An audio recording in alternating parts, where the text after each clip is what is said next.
ನಮಸ್ಕಾರ ಸ್ನೇಹಿತರೆ. ಮೂರನೇ ಟಿ20 ಪಂದ್ಯದಲ್ಲಿ ಜಿಂಬಾಬ್ವೆ ತಂಡವನ್ನ ಹೀನಾಯವಾಗಿ ಸೋಲಿಸಿತು ಟೀಮ್ ಇಂಡಿಯಾ. ಬಳಿಕ ಈ ಬಗ್ಗೆ ಪಾಕ್ನ ದಿಗ್ಗಜ ಆಟಗಾರರು ಹೇಳಿದ್ದೇನು ಗೊತ್ತಾ? ಹೀಗೆ ಇದರೆಲ್ಲದರ ಬಗ್ಗೆ ಇವತ್ತಿನ ಈ ಒಂದು ವಿಡಿಯೋದಲ್ಲಿ ತಿಳಿಸ್ಕೊಡ್ತಾ ಹೋಗ್ತೀನಿ. ಆದ್ದರಿಂದ ದಯವಿಟ್ಟು ಈ ವಿಡಿಯೋವನ್ನ ಕೊನೆವರೆಗೂ ನೋಡಿ ಸ್ನೇಹಿತರೆ. ಆದರೆ ಅದಕ್ಕಿಂತಲೂ ಮುನ್ನ ನೀವು ಕೂಡ ಟೀಮ್ ಇಂಡಿಯಾದ ಅಭಿಮಾನಿಗಳಾಗಿ ಈ ವಿಡಿಯೋವನ್ನ ನೋಡುತ್ತಿದ್ದರೆ ತಪ್ಪದೆ ಈ ಕೂಡಲೇ ಈ ವಿಡಿಯೋಗೊಂದು ಲೈಕ್ ಮಾಡಿ. ಹೌದು ಸ್ನೇಹಿತರೆ, ಹರಾರೆಯ ಸ್ಪೋರ್ಟ್ಸ್ ಕ್ಲಬ್ ಇಂಟರ್ನ್ಯಾಷನಲ್ ಮೈದಾನದಲ್ಲಿ ನಡೆದ ಭಾರತ ಮತ್ತು ಜಿಂಬಾಬ್ವೆ ನಡುವಿನ 5 ಪಂದ್ಯಗಳ ಟಿ20 ಸರಣಿಯ ಮೂರನೇ ಟಿ20 ಪಂದ್ಯವನ್ನು ಶುಭ್ಮನ್ ಗಿಲ್ ನಾಯಕತ್ವದ ಯಂಗ್ ಇಂಡಿಯಾವು 23 ರನ್ಗಳಿಂದ ಗೆದ್ದುಕೊಳ್ಳುವ ಮೂಲಕ ಸರಣಿಯಲ್ಲಿ 2-1 ಮುನ್ನಡೆಯನ್ನ ಪಡೆದುಕೊಂಡಿದೆ ಸ್ನೇಹಿತರೆ. ಈ ಒಂದು ಮೈದಾನದಲ್ಲಿ ಟಾಸ್ ಗೆದ್ದಂತಹ ಟೀಂ ಇಂಡಿಯಾ ತಂಡದ ನಾಯಕ ಶುಭ್ಮನ್ ಗಿಲ್ ರವರು ಮೊದಲು ಬ್ಯಾಟಿಂಗ್ ಮಾಡುವ ಆಯ್ಕೆಯನ್ನ ಆಯ್ದುಕೊಳ್ಳುತ್ತಾರೆ.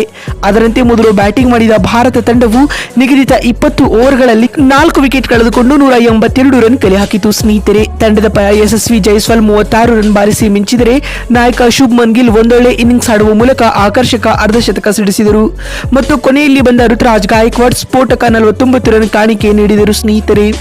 ಪಂದ್ಯ ಗೆಲ್ಲಲು 183 ರನ್ಗಳ ಕಠಿಣ ಗುರಿಯನ್ನ ಬೆನ್ನಟ್ಟಿದಂತಹ ಜಿಂಬಾಬ್ವೆ ತಂಡವು ನಿಗದಿತ 20 ಓವರ್ಗಳಲ್ಲಿ 6 ವಿಕೆಟ್ ಕಳೆದುಕೊಂಡು 159 ರನ್ ಗಳಿಸಲಷ್ಟೇ ಶಕ್ತವಾಯಿತು. ಇದರೊಂದಿಗೆ 23 ರನ್ಗಳ ಹೀನಾಯ ಸೋಲು ದಾಖಲಿಸಿತು ಮತ್ತು ತಂಡದ ಪರ ಡೇನ್ ಮೇಯರ್ಸ್ ರವರ ಅಜೇಯ 65 ರನ್ಗಳ ಏಕಾಂಗಿ ಹೋರಾಟ ವ್ಯರ್ಥವಾಯಿತು ಸ್ನೇಹಿತರೆ. ಇದರೊಂದಿಗೆ ಭಾರತ ತಂಡವು ಜಿಂಬಾಬ್ವೆ ವಿರುದ್ಧದ ಮೂರನೇ ಟಿ20 ಪಂದ್ಯವನ್ನ 23 ರನ್ಗಳಿಂದ ಗೆದ್ದುಕೊಂಡಿದೆ. ಭಾರತ ತಂಡದ ಈ ಭರ್ಜರಿ ಗೆಲುವಿನ ಕುರಿತು ಮಾತನಾಡಿದ ಪಾಕ್ನ ದಿಗ್ಗಜ ಆಟಗಾರರಾದ ಶೋಯಬ್ ಅಖ್ತರ್ ಅವರು ಈ ರೀತಿಯಾಗಿ ಹೇಳಿದ್ದಾರೆ. ಭಾರತ ತಂಡದ ಈ ಯುವ ಪಡೆಯು ಟಿ20 ಕ್ರಿಕೆಟ್ನಲ್ಲಿ ಹೊಸ ಇತಿಹಾಸವನ್ನ ಸೃಷ್ಟಿಸುತ್ತಿದೆ.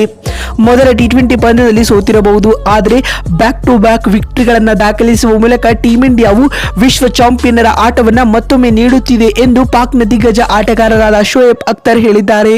ಮತ್ತು ಮಾತು ಮುಂದುವರಿಸಿದ ಅವರು, ಟೀಂ ಇಂಡಿಯಾದ ಎಲ್ಲ ಯುವ ಆಟಗಾರರಿಗೆ ನನ್ನ ಕಡೆಯಿಂದ ಅಭಿನಂದನೆಗಳನ್ನ ತಿಳಿಸುತ್ತೇನೆ ಎಂದು ಶೋಯಬ್ ಅಖ್ತರ್ ಹೇಳಿದ್ದಾರೆ ಸ್ನೇಹಿತರೆ.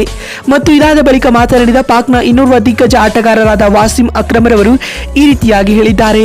ಭಾರತ ತಂಡವು ಮೊದಲ ಟಿ20 ಪಂದ್ಯದಲ್ಲಿ ಹೀನಾಯ ಸೋಲು ಕಂಡಿತು, ಆದರೆ ಅದಾದ ಬಳಿಕ ಸತತ 2 ಪಂದ್ಯಗಳನ್ನು ಗೆದ್ದುಕೊಳ್ಳುವ ಮೂಲಕ ಭರ್ಜರಿಯಾದ ಕಮ್ ಬ್ಯಾಕ್ ಮಾಡಿದೆ. ಅಲ್ಲದೆ ಶುಭ್ಮನ್ ಗಿಲ್ ರವರ ನಾಯಕತ್ವವು ಕೂಡ ಉತ್ತಮವಾಗಿತ್ತು ಎಂದು ಪಾಕ್ನ ಮಾಜಿ ಆಟಗಾರರಾದ ವಾಸಿಂ ಅಕ್ರಮ್ ಹೇಳಿದ್ದಾರೆ. ಮತ್ತು ಮಾತು ಮುಂದುವರಿಸಿದ ಅವರು, ಋತುರಾಜ್ ಗಾಯಕ್ವಾಡ್ ಹಾಗೂ ಶುಭ್ಮನ್ ಗಿಲ್ ಇಂದಿನ ಪಂದ್ಯದಲ್ಲಿ ಉತ್ತಮವಾದ ಇನ್ನಿಂಗ್ಸ್ ಆಡಿದ್ದಾರೆ.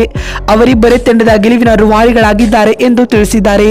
ಮತ್ತು ಬೌಲಿಂಗ್ ನಲ್ಲಿ ವಾಷಿಂಗ್ಟನ್ ಸುಂದರ್ ಕೂಡ ಉತ್ತಮವಾದ ಸ್ಪೆಲ್ ಹಾಕಿದ್ದಾರೆ ಎಂದು ವಾಸಿಂ ಅಕ್ರಮ್ ಹೇಳಿದ್ದಾರೆ. ಬಂಧುಗಳೇ, ನೋಡಿದ್ರಲ್ಲ ಸ್ನೇಹಿತರೆ, ಭಾರತ ತಂಡವು ಜಿಂಬಾಬ್ವೆ ವಿರುದ್ಧದ ಮೂರನೇ ಟಿ20 ಪಂದ್ಯವನ್ನ ಗೆದ್ದ ಬಳಿಕ ಪಾಕ್ನ ದಿಗ್ಗಜ ಆಟಗಾರರೆಲ್ಲ ಏನೆಲ್ಲ ಹೇಳಿದ್ದಾರೆ ಅಂತ ತಿಳಿಸಿಕೊಡುವ ನಮ್ಮ ಈ ಪ್ರಯತ್ನ ನಿಮಗೆ ಇಷ್ಟವಾಗಿದ್ದಲ್ಲಿ ತಪ್ಪದೆ ಈ ಕೂಡಲೇ ಈ ವಿಡಿಯೋಗೊಂದು ಲೈಕ್ ಮಾಡಿ. ಮತ್ತೊಂದು ವಿಡಿಯೋದಲ್ಲಿ ಸಿಗ್ತೀನಿ. ಅಲ್ಲಿವರೆಗೂ ನಮಸ್ಕಾರ, ಧನ್ಯವಾದಗಳು ಸ್ನೇಹಿತರೆ.